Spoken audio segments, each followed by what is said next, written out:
आप सभी का आपके अपनी YouTube channel sociology with Sangeeta में मैं संगीता स्वागत करती हूं। और इस चैनल के माध्यम से हम लोग सोशियोलॉजी के कॉम्पिटिटिव एग्जाम की तैयारी करते हैं। आज का क्लास और आज के टॉपिक को स्टार्ट करने से पहले मैं आप सभी को बहुत बहुत धन्यवाद देना चाहती हूं कि जो भी मेंबर्स मुझसे जुड़े हुए हैं, जो भी एस्पिरेंट्स जुड़े हुए हैं, उनको बहुत बहुत धन्यवाद कि आप लोगों के प्यार के कारण ही आज हम लोग 5000 प्लस मेंबर हो चुके हैं। और इसी प्रकार से आप लोग अपना प्यार बनाए रखिए, आप लोग चैनल के साथ जुड़े रहिए। और इससे यही पता चलता है कि आप सभी को मेरा सोशियोलॉजी जो पढ़ाया हुआ वो अच्छा लग रहा है। अगर इसमें कोई मुझे इम्प्रूवमेंट करने की ज़रूरत है तो आप लोग मुझे ज़रूर कमेंट करके भी बताइए, ताकि मैं अब तक और बेहतर से बेहतर क्लास को लेकर आ सकूं। देखिए, सोशियोलॉजी बहुत सारे मिथ है कि सोशियोलॉजी से आपको कोई जॉब नहीं मिलेगी या फिर कोई आपको उस प्रकार का स्कोप नहीं है। लेकिन अगर प्रेजेंट टाइम बात की जाए तो सोशियोलॉजी में बहुत सारे वैकेंसीज आपको देखने को मिल रहा है। अगर मैं झारखंड की बात करूं तो झारखंड में सबसे पहला तो आपका झारखंड लेडी सुपरवाइजर का एग्जाम हो गया, झारखंड सीडीपीओ का एग्जाम हो गया, झारखंड सहायक आचार्य में जो 3 सब्जेक्ट आपको आर्ट्स के रखने पड़ेंगे उसमें से आपको एक सोशियोलॉजी, जिनका भी सोशियोलॉजी है वो उसको रख सकते हैं। 3 तो आपका इधर हो गया। एक और नई वैकेंसी आई है जेट। जेट जो होता है वो असिस्टेंट प्रोफेसर बनने के लिए आपको हेल्प करता है। जिस प्रकार से सेंट्रल का नेट होता है, यूजीसी नेट होता है कि अगर आप उसमें पास कर जाते हो, जैसे सीटेट होता है ना 6 to 8 के लिए, तो उसी प्रकार से नेट होता है कि अगर आप नेट के एग्जाम को पास कर जाइएगा तो असिस्टेंट प्रोफेसर को अप्लाई करने के लिए एलिजिबल हो जाइएगा।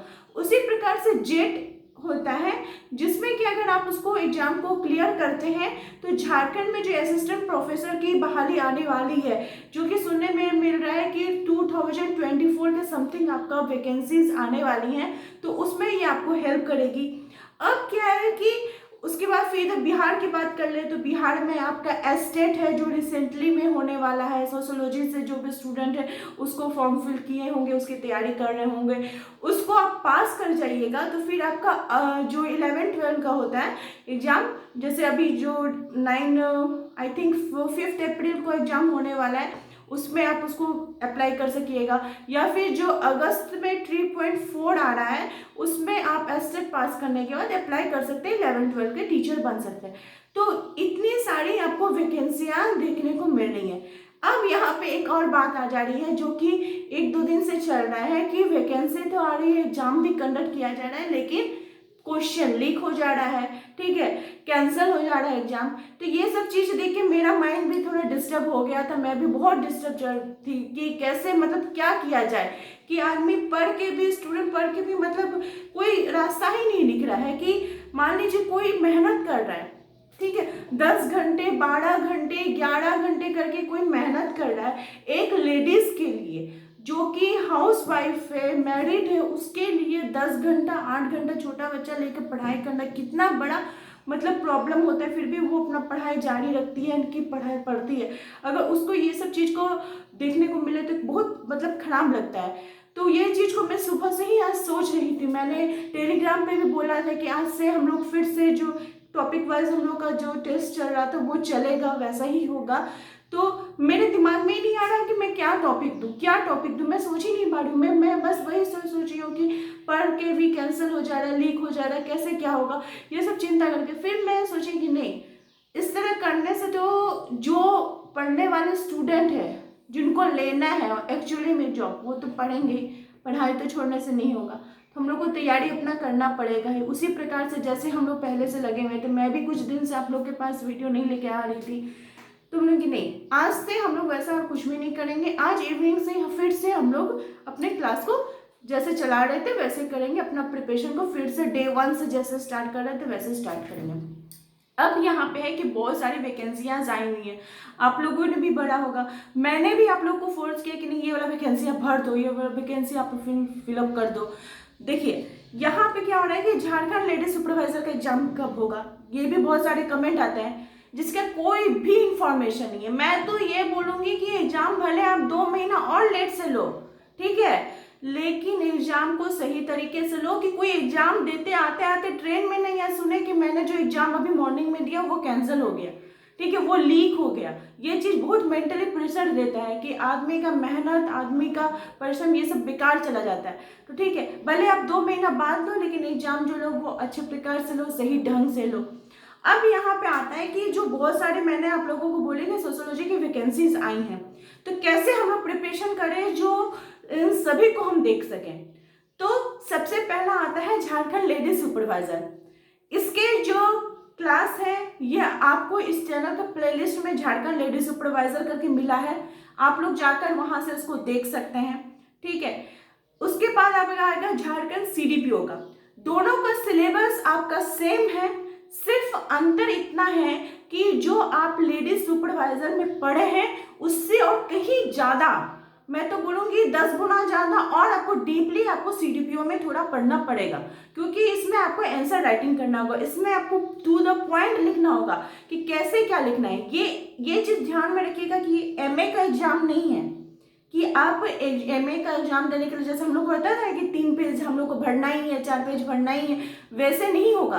इस चीज़ को आप दिमाग में रखिए कि आप यूपीएससी लेवल का आप उस टाइप से आपको आंसर राइटिंग करके लिखना होगा। तो कैसे क्या करना होगा इसके लिए मैं आपको हेल्प करूंगी। सेकंड हो गया जेट का एग्जाम।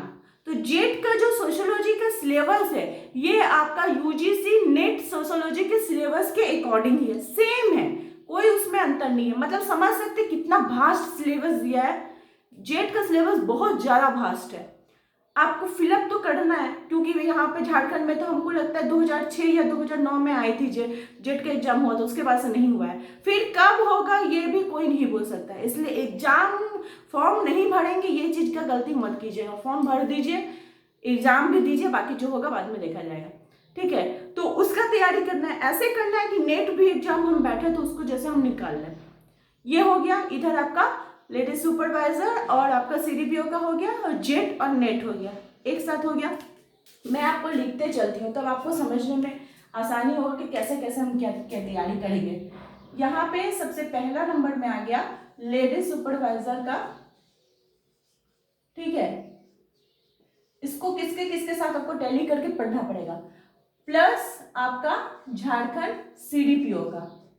ठीक है, सेकेंड हो गया आपका झारखंड जेट का एग्जाम प्लस आपका यूजीसी नेट का एग्जाम।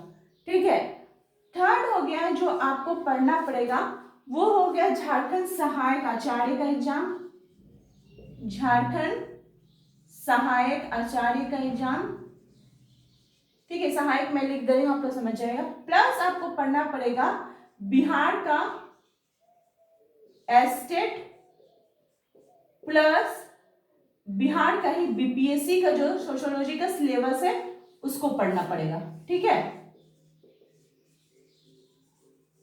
आपको इस प्रकार से मैनेजमेंट करना होगा, इस प्रकार से आपको अपने सिलेबस को डिवाइड कर लेना होगा। और ये सारा है किसका, हम लोग अपियरिंग कर रहे हैं सोशियोलॉजी के एग्जाम के लिए। अब रही बात कि कैसे क्या करना होगा। झारखंड लेडीज सुपरवाइजर का जो सिलेबस है वो आपका यूट्यूब में भी ऑलमोस्ट हो चुका है। जो स्टूडेंट्स पेड ग्रुप से जुड़े हुए हैं उनको मैं नोट्स प्रोवाइड कर चुकी हूँ।